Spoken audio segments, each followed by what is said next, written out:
On today's episode of Statbusters, we will be proving a myth using geometric distributions.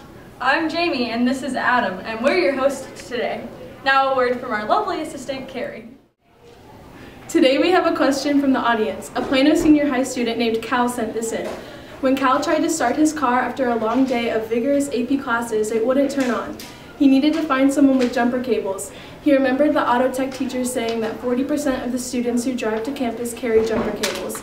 He was interested in the number of students he would have to stop before finding one who has jumper cables. Well, Cal, we're here to solve your problem.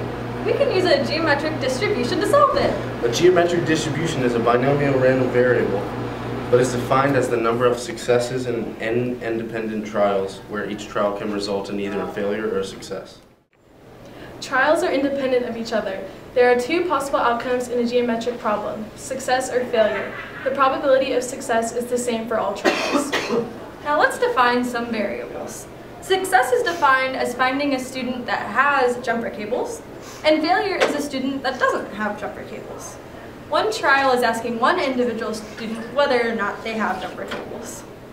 And X is the number of students who must be stopped before finding one with jumper cables.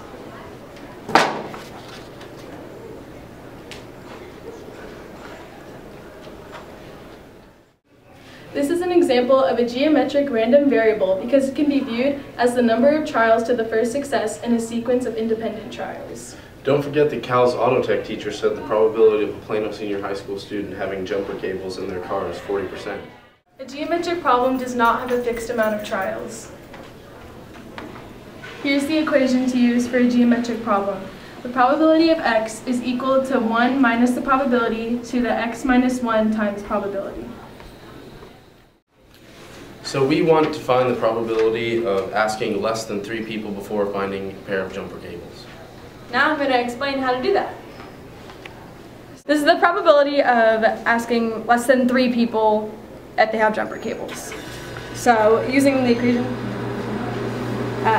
we have 1 minus the probability, and the teacher said the probability of having jumper cables was 0.4, and then multiplied by x minus 1, which for the first person is 1 minus 1, the second person is 2 minus 1, and the third person is 3 minus 1. And we add up all of these probabilities, and we get that the probability of finding someone with jumper cables before the third person is 0.784. But wait, there's an easier way to do it. You can solve it in the calculator. Carrie, can you show us how to do that? Sure, there's a shortcut using the graphing calculator. This is a TI-84 graphing calculator, but any other graphing calculator will work. So to solve this problem, we're going to go to second bars, and since we're solving a problem that's dealing with greater than or less than, we're going to use CDF. If it was exactly, we would do geomet PDF. So we're entering the probability of 0.4 because it was 40%, and the x value of 3, and then enter, and then we get our answer, which is 0.784.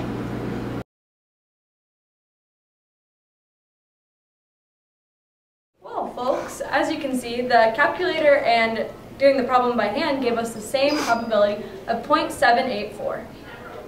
Since we calculated it out to be a probability of 0.784, Cal, there's a pretty good chance that you're going to find a pair of jumper cables within the first few people you ask.